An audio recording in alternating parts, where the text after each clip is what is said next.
ఈ మధ్య కర్ణాటకలో జనాభా సర్వే నిర్వహించారు. ఆ సర్వే వివరాలు హిందూ పేపర్లో వచ్చాయి. దాని ప్రకారం కర్ణాటకలో సుమారు 18% జనాభాతో, అంటే 75 లక్షల మందితో ముస్లింలు అతిపెద్ద సింగిల్ లార్జెస్ట్ బ్లాక్గా మొదటి స్థానంలో ఉన్నారు. తరువాత 11% జనాభాతో 65 లక్షల మంది వీరశైవ లింగాయతులు, 10%తో సుమారు 62 లక్షల జనాభాతో ఒక్కలింగలు, ఒక గ్రూప్గా 18% మరియు కోటి జనాభాతో ఎస్సీలు, 7% మరియు 44 లక్షల జనాభాతో ఎస్టీలు ఒక గ్రూప్గా ఉన్నారు. అగ్రకులాల వాళ్ళు అంటే బ్రాహ్మణ, వైశ్య, ముదిలియార్ మొదలగు వారు 4.9% అంటే సుమారు 30 లక్షల జనాభాతో ఉన్నారు. అంటే కర్ణాటకలో అగ్రకులాల వాళ్ళు కేవలం సుమారుగా 5% మాత్రమే ఉండగా 95% మంది ముస్లింలు, ఎస్సీ, ఎస్టీ, ఓబీసీలు ఉన్నారని అర్థం. అందుకని ఈ 5 అగ్రకులాల వాళ్ళు మిగతా 95% వెనుకబడిన కులాల మీద వివక్ష చూపించకుండా కర్ణాటక కాంగ్రెస్ ప్రభుత్వానికి వచ్చిన గొప్ప ఆలోచన రోహిత్ వేముల బిల్. దీని పూర్తి పేరు the Karnataka Rohith Vemula prevention of exclusion or injustice right to education and dignity bill 2025.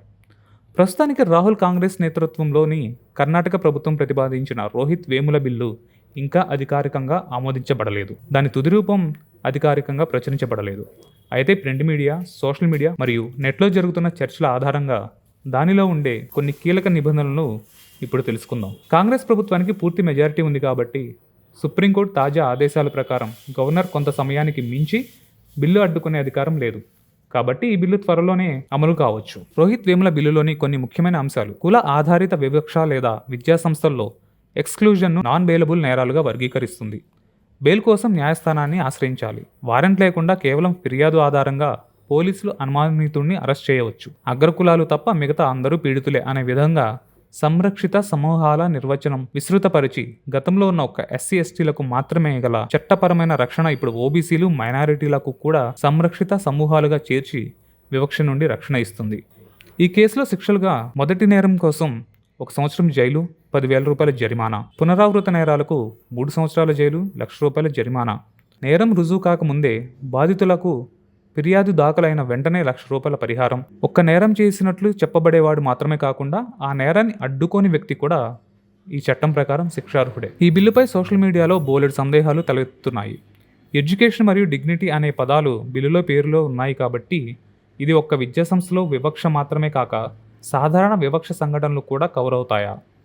వివక్ష నిర్వచనంలో అస్పష్టత, అకాడమిక్ నిర్ణయాలను, గ్రేడింగ్, అడ్మిషన్స్ వంటివి వివక్షగా భావించి ఆరోపణలు చేసే అవకాశం ఉందా? అగ్రకులాల వారు కాకుండా ఈ 95%లోనే ఒకరిపై ఒకరు వివక్ష చూపిస్తే అప్పుడు కూడా ఈ చట్టం వర్తిస్తుందా? అలానే వీటితో పాటు ఈ బిల్లులోని అంశాలు దుర్వినియోగం కాకుండా అడ్డుకునే ఎటువంటి ప్రొవిజన్స్ లేవు.